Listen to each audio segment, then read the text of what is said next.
রয়ের যে বাংলাদেশে তাদের যে প্ল্যান ছিল, প্ল্যান এ এখানে অকার্যকর, প্ল্যান বিও এখানে অকার্যকর, এখন প্ল্যান সি তারা বাস্তবায়নের দিকে আমি মনে করি 80% তারা এখন সফল। ইসলাম ধর্মের কোথাও কি এ ধরনের কর্মযজ্ঞ চালানোর বা অপতৎপরতা বা এই নৃশংসতার কোনো অনুমতি দেয়া আছে? ম্যাজিস্ট্রেট থাকবে উপস্থিত, তারপর এটা লাশ হত্যা, এটা অ্যাবসলুটলি প্রশাসনের দোষ।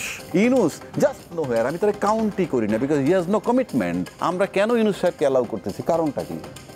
নির্বাচন পরে আপনি আগে যান। আগামী নির্বাচনটা আপনি যত ডিলে হচ্ছে, এ ধরনের ভায়োলেন্স, এ ধরনের অরাজক পরিস্থিতি বাংলাদেশে তৈরি করতে পারলে রয়ের যে উদ্দেশ্য সেটা কিন্তু সফল হবে। বিগত সরকারকে যারা নানানভাবে আস্ফলনে সহযোগিতা করেছে, অন্যায় অনাচার অবিচারে সহযোগিতা করেছে, তারা প্রশাসন যন্ত্র থেকে বলেন, পুলিশ বলেন, কোন জায়গায় নেই তারা?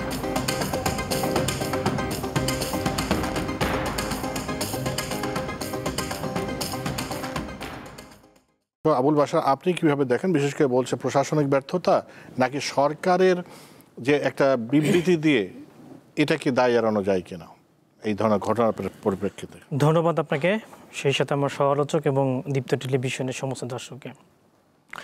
আমরা আসলে আলোচনাটা যদি সাদামাটাভাবে খোলা চোখে যদি এই বিষয়টাকে যদি আমরা ব্যাখ্যা করার চেষ্টা করি, তাহলে আসল ঘটনা থেকে আমাদেরকে অন্যদিকে চলে যেতে হবে। আমি এই জুলাই গণ-অভ্যুত্থানের পরে এই কথাটি বারবার বলার চেষ্টা করেছি আমি বিভিন্ন প্রোগ্রামে, বিভিন্ন চ্যানেলে, যে এ ধরনের ঘটনা ঘটতে থাকবে। প্রথমত হচ্ছে এই সরকারের যারা উপদেষ্টা আছেন তারা আসলে একটি দেশকে লিড করার মতো তারা ক্যাপাবল না, নাম্বার 1। নাম্বার 2, দেখেন ইন দ্য মিন টাইম আমরা দেখলাম যে প্রায় 250-র বেশি মাজার সারা বাংলাদেশে তৌহিদি জনতার নামে ভেঙে ফেলা হলো এবং তাদের উপরে যে নির্যাতন, যে হামলা হলো, তার একটারও বিচার কিন্তু এখন পর্যন্ত হয়নি। সরকার, আপনি যেটা বলছেন যে সরকার শুধু বিবৃতি দিয়ে যাচ্ছে, সরকার এটা করবে সেটা করবে, এটা না। আপনার যে অ্যাকশনটা দরকার, এই মাজার ভাঙা থেকে শুরু করে যে যতগুলো আমাদের যে মব ভায়োলেন্স যেটা বলেন, এগুলো আমাদের গত এই 1 বছরে সরকার কোনো ধরনের পদক্ষেপ না নেওয়ার কারণে এরা কিন্তু এই ঘটনাগুলো ঘটিয়ে যাচ্ছে।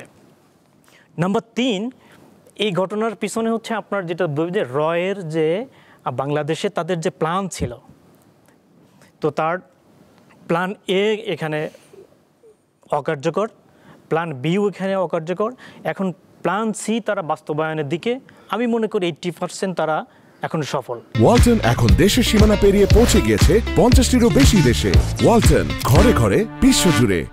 এবং এই ঘটনা এই প্ল্যান সির একটি অংশ।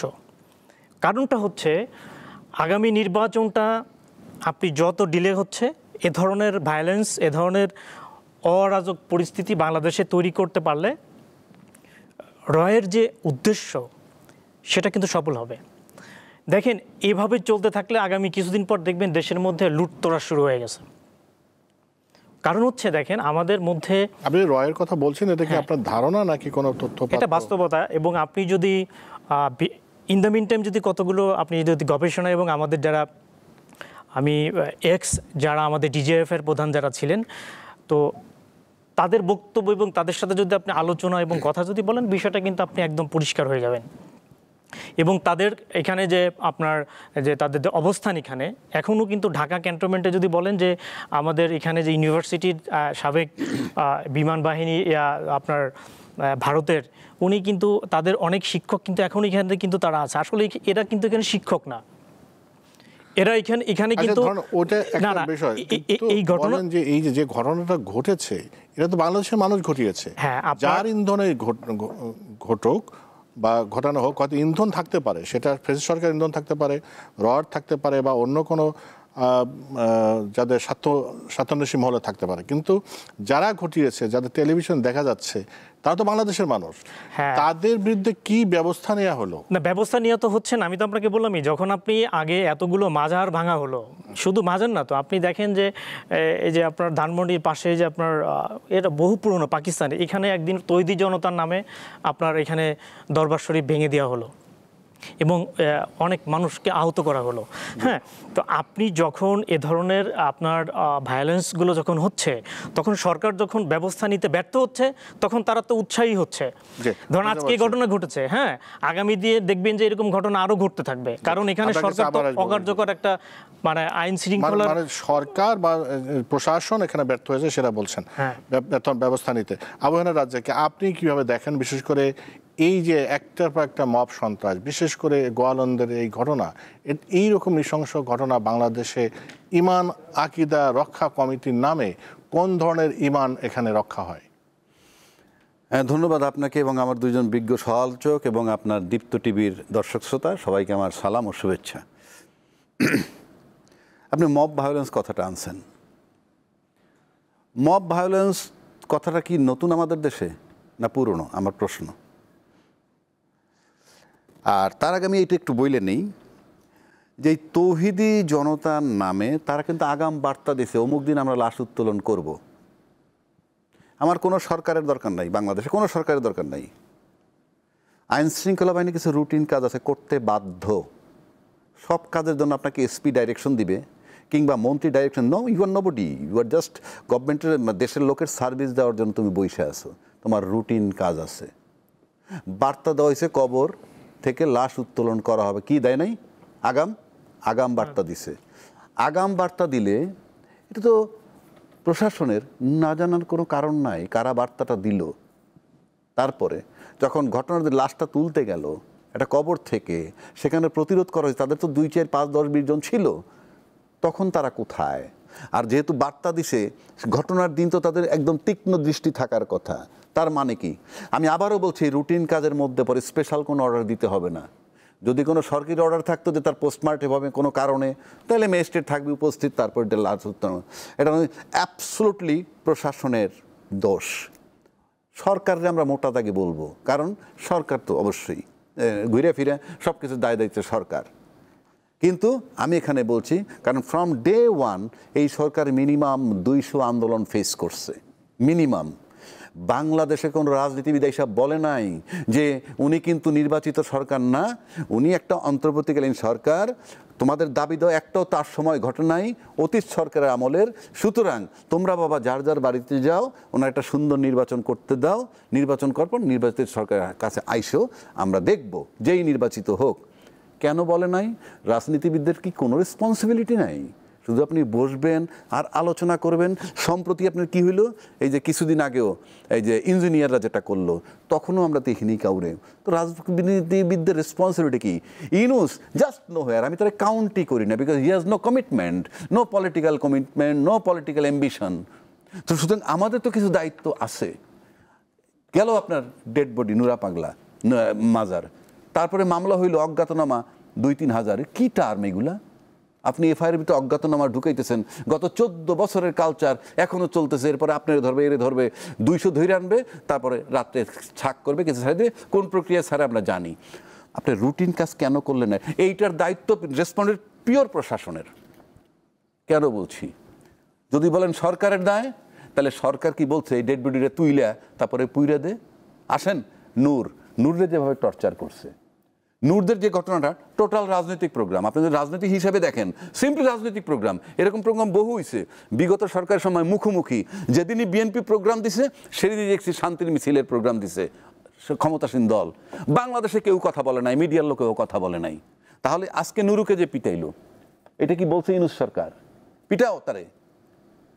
আমরা যে খালি সরকারের দায় দেই, প্রশাসনের রুটিন কাজ, ওই ঘটনায় ওই রাজনৈতিক প্রোগ্রামে এইভাবে পিটানের কোনো যুক্তি নেই। বাংলাদেশে কেউ বলবে না এটা যুক্তি আছে।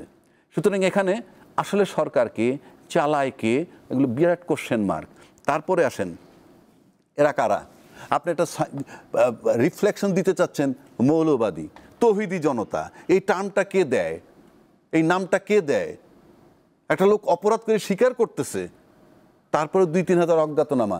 আবার বলতেছে, স্বরাষ্ট্রমন্ত্রী একটা কথা বলছে, পুলিশের বিরুদ্ধে একটা অভিযোগ, সে বলছে অভিযুক্ত প্রমাণিত না হওয়া পর্যন্ত পুলিশের ব্যাপারে কিছু বলা যাবে না। He has no right.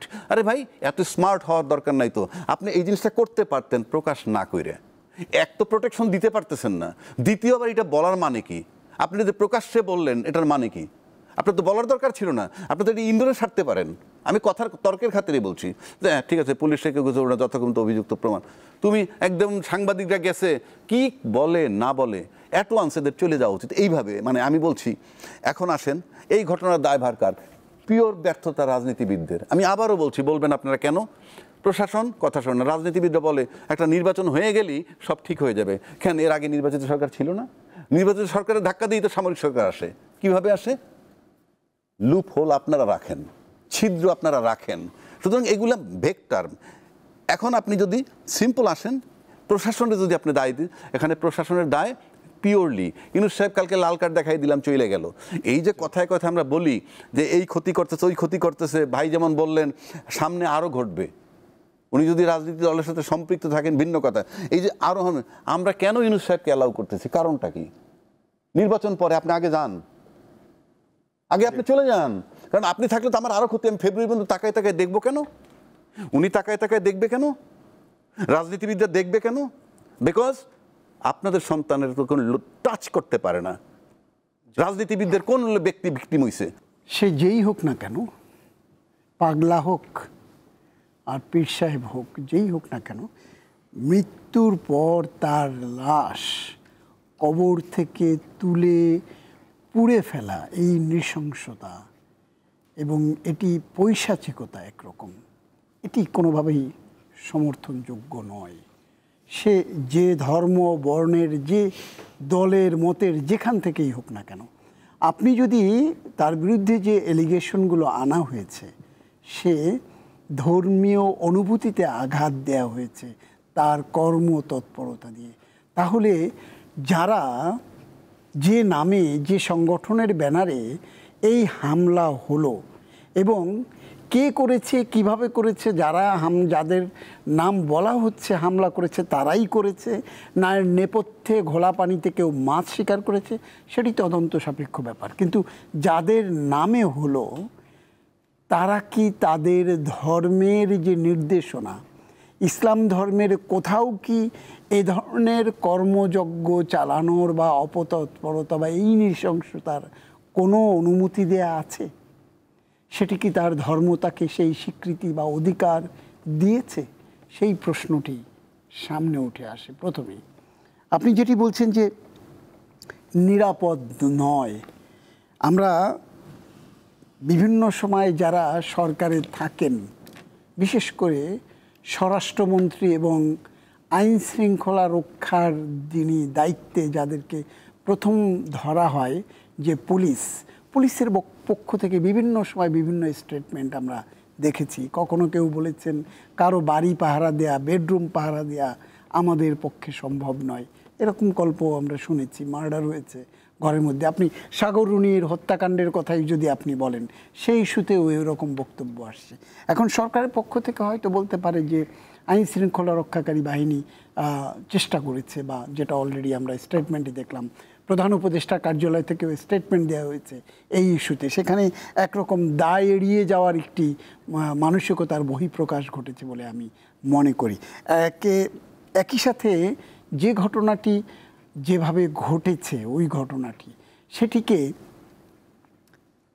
স্রেফ যদি আপনি বলেন যে প্রশাসনিক ব্যর্থতা, কারণ ঘটনাটি ঘটছিল, এরকম একটি ঘটনা ঘটতে পারে, হুমকি ধামকি হচ্ছিল, পুলিশ এবং লোকাল অ্যাডমিনিস্ট্রেশন মিলে দুপক্ষের সাথে বাদ অনুবাদ বা বৈঠকের মতো একটি জায়গায় তারা চলে গিয়েছিলেন। কিন্তু তারা কিন্তু উভয় বুঝতে পেরেছেন, যারা পুলিশ, স্থানীয় পুলিশ এবং ওখানকার যারা প্রশাসনিক দায়িত্বে আছেন, যে একটি বড় ঘটনা ঘটতে যাচ্ছে এবং লোকজন জড়ো হয়েছে, সেখান থেকে হামলা করেছে। এটি একেবারেই প্রশাসনিক ব্যর্থতার বহিঃপ্রকাশ আমি মনে করি। এবং সেই মনে করার কারণটা হলো, এটার সাথে যোগসূত্র হলো যে পতিত সরকার দেশ থেকে চলে গেছে বা তারা বিদায় হয়েছে, পালিয়েছে, কিন্তু সেই পতিত সরকারের যারা দোসর, তারা কিন্তু এখনও 90 থেকে 95% জায়গায় বিগত সরকারকে যারা নানানভাবে আস্ফলনে সহযোগিতা করেছে, অন্যায় অনাচার অবিচারে সহযোগিতা করেছে, তারা প্রশাসন যন্ত্র থেকে বলেন, পুলিশ বলেন, কোন জায়গায় নেই তারা। অতএব তারা এই ছাই চাপা আগুনে ঘি ঢালতে অনেকটা নেপথ্যে থেকে কেউ কেউ হয়তো সহযোগিতা করতে পারে, এরকম ঘটনারও আভাস পাওয়া যায়।